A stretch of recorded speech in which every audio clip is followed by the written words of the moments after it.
What's going on, everybody? My name is Derailious. Welcome back to another video. Today I'm going to be updating my very old damage guide, which is super outdated at this point, and there's a lot of new stuff to talk about, so yeah. Before we get into this, I want to say I'm going to be influencing the style of these videos. I'm going to try to inject my personality more into it, so if you are interested in seeing the future of content on this channel and you're new here, please like and subscribe down below. And yeah, on that note, let's get right into the video. Obviously, to lend some credibility to this, I'm just going to walk into the graveyard and hit a mob with my Flower of Truth. As you can see, I do about 197,000 damage per hit, which is quite a bit. You know, it's a lot more than the 40k or 50k you need to basically one-shot everything that isn't a Slayer mob in this game. It's actually quite more than double that. So in reality, you're able to do a lot of damage with the setup that I have currently. And if I take off all my armor to further lend to this point, I still do 90,000 damage, so this isn't really just because I'm using Necron and Tarantula. You can very easily do ridiculous amounts of damage with this setup without actually having like broken OP armor. As further clarification to this point, I'm only combat 32 and I'm only foraging level like 22, so it's not like you have to be a god amongst men who has like foraging 50 and combat 50 to do this amount of damage. You don't really need anything special, and I'm actually going to be touching on armor only briefly in this video because I wanted to talk mostly about how to actually do more damage, and armor is less important than you'd think for getting that goal accomplished. So to start off, what actually allows me to do this much damage is, frankly, my talismans, and the reason why this is quite obvious. Talismans give you ridiculous amounts of strength, and I have mine set up in a very particular fashion that I'll go into in a moment. But basically, you're going to want to farm up as many talismans as you can, preferably ones of higher rarity. If you have less than a full row of talismans in your accessory bag, like full row and column, like all of these, you should be spending about 50% of the money you make on talismans, and I'm saying that unironically. Your weapon matters, your armor matters, but in reality the talismans matter the most, and I find that to be the most interesting point overall. It is pretty easy overall to grind out the money to get a Flower of Truth or a Livid Dagger. It is painfully difficult to get all the talismans, and that's where your money should be going to. So in terms of what talismans I actually use, there's a pretty weird setup that I follow. For legendary and by extension mythic talismans, I actually run with strong. And the reason why this is quite simple. It gives quite a lot of strength, and it also gives crit damage, which is good for both types of builds. Strength builds, which is what I tend to run with Flower of Truth, and damage and crit damage builds, which is what I run with my Livid Dagger. Moving down the list to epic accessories, I actually run Forceful on all of them. This is just for the high level of strength that they have. If you run with strong, you're going to be getting less overall damage because it doesn't give enough strength and crit damage. For rare talismans, and also by extension uncommon and common talismans, I run with Shaded. Shaded is a special type of Reforge. It can be found on the auction house. You just have to type in Dark Orb, and you can see that if you don't misspell it, you can find a Dark Orb for about like 550k or less on the auction house. I recommend you get your hands on one of them.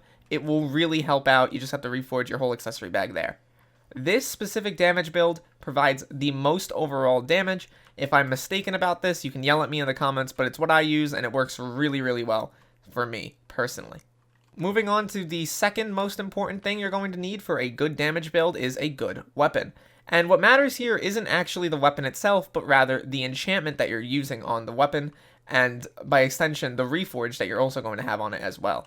I use a Flower of Truth. This has Soul Eater 2 and Withered. Withered is the most important enchantment that you can get on a Flower of Truth. I recommend you get a Flower of Truth as it's really genuinely great, and if you run with a mythic Withered Flower of Truth, you have 587 strength at Catacombs level 27. Now, I'm not a ridiculously high Catacombs level either, but this will work pretty much no matter what your Cata level is. If you're Cata 20, it'll be just 580. I also have this one fuminged, but generally that doesn't change too much. The damage and strength on this is ridiculous, and I recommend you get your hands on a Flower of Truth and make it Withered. In terms of my other main weapon, my fabled Livid Dagger, this is pretty standard. It's a normal hot potato booked Livid Dagger. It has fabled, so it gets another 75 strength, and it gets another 50 crit damage, meaning it has 160%.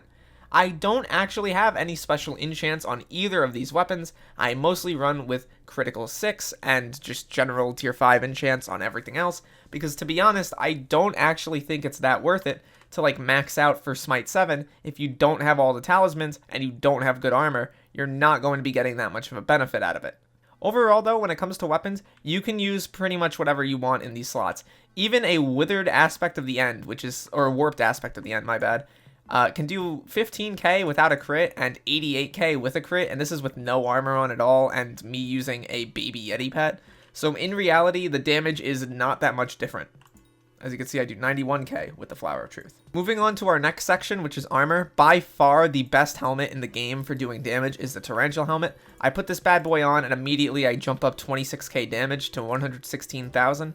In reality, no other armor set is going to improve your damage as much as the Tarantula helmet is for your helmet slot. I guess Crown of Greed would also do the same thing, but are you really going to be wasting money every time you hit something? No, exactly. So when it comes to the rest of your armor set, I run with a full Necron set because I dropped a handle on my 35th run. I'm kind of insane in the luck department. But since not everyone has insane luck and not everyone can drop 2 chest plates and a handle by their 50th run, you're going to want to have to optimize your set as much as you can. I recommend Shadow Assassin gear. It's really, really good. If you still have Superior, you can run with Superior. Even if you have Strong, you'll be fine, honestly. I don't really see a need to go beyond something like, I don't know, Superior for damage when it comes to something in the overworld. If you're not dealing 100k damage with full Superior, the problem isn't with your armor or weapon, it's with your talismans and your ability to not min-max them. Obviously, you should definitely get all the fairy souls. This is basically a guarantee. If you don't have all of them by now, I do not know what to tell you, but yeah. Generally, if you're doing less damage, the problem isn't with your setup as much as it's with your base stats, and those can be improved via increasing your skill levels, which, like I said before, you don't really need to have a very high skill level, and also getting better and overall more talismans. Finally, we come to the least important part of the setup, which is probably your pet. In reality, the pet you use doesn't matter that much, shockingly enough. If I despawn my Baby Yeti pet, and this is me running around with no pet, and I also take off all my armor, with no pet and no armor, let's see how much damage I do. It is 83,000 damage, which is 7,000 damage less. I was using a Baby Yeti pet to showcase damage before because I wanted to show off the fact that you don't necessarily need a god tier damage pet to be viable. The reason why I like Baby Yeti, and the reason why I still use it despite it not providing that much damage, is because without armor, I have 1200 defense and 1300 health with god pots on, which is really insane. Obviously, the rest of this is tested with god pots on, and if you can't afford god pots, I recommend you start farming up money from minions, because that is also going to be a very important part of your setup. God pots on the auction house are not that expensive. Overall, you can find a god pot which will last you about like 4 real life days if you're not like consuming 50 of these an hour. You can get one of these for 475,000 coins. I'm probably going to sell a bunch of them because I have a ton of bits. The point I'm trying to make here is get god pots. They're really, really useful. Obviously, having every buff in the game active is insane. On top of that, though, when it comes to other pets that I recommend you use, something like a tiger pet isn't actually that bad because of ferocity. A griffin is excellent because of that free strength 7 or 8 that you can get with legendary constitution.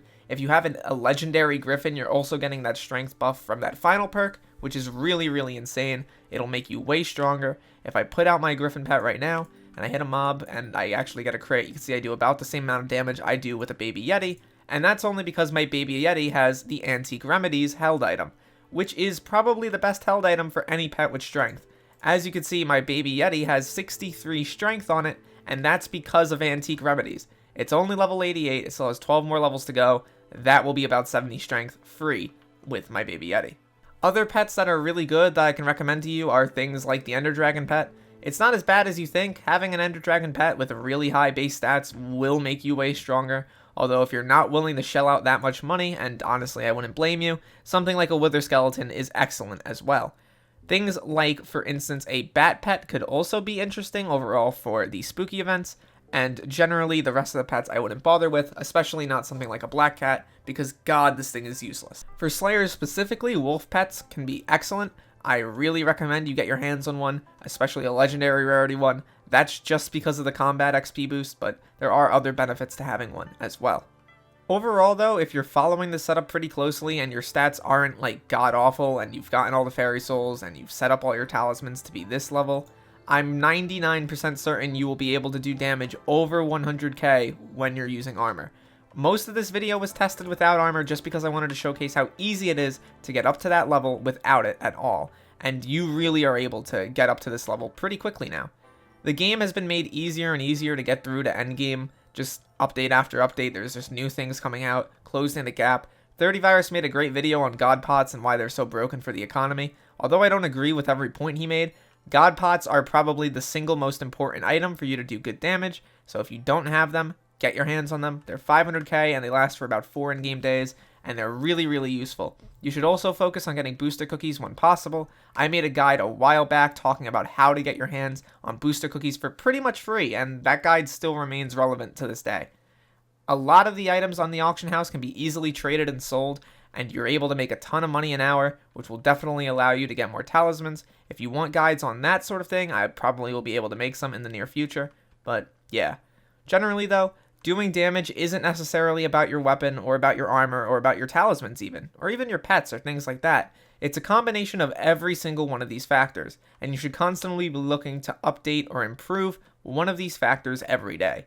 Whether it be getting a better pet, getting a better armor set, or just getting a new talisman. Everything matters and everything counts, and that's one of the most important things about doing good damage. You have to realize that everything matters pretty much equally, unless you're a pet, in which case you don't matter at all. But if you're not a pet, then it matters. So yeah, that's how I'm able to do like 184k with a, a warped AOTE. A withered Flower of Truth does about 190k, and I'm able to do about 165k from the front with the Livid Dagger. So yeah, that'll allow me to basically soar through any pieces of content that come out for the next year, bare minimum. And generally makes me a pretty strong overall player in the overworld. I can actually tank tier 4 revs and Terras in pretty much any armor I want. I actually might try to do a naked run of a Sven and see if it's possible. So, yeah. On that note, though, I don't want to take up too much of your time. I hope you enjoyed the video. If you have any further questions you need clarification on, the one thing I don't think I mentioned was how to get Withered. Withered is really easy to get. You just have to look up Wither Blood. It's pretty, clear. It's about 2.5 mil to get on your weapon, which is expensive, I won't lie, but it is necessary to do a good amount of damage. So, yeah. On that note, though, thank you so much for watching. I hope you all have a wonderful, wonderful day. Thank you for sticking till the end of this video, and I hope you all have a great, great day.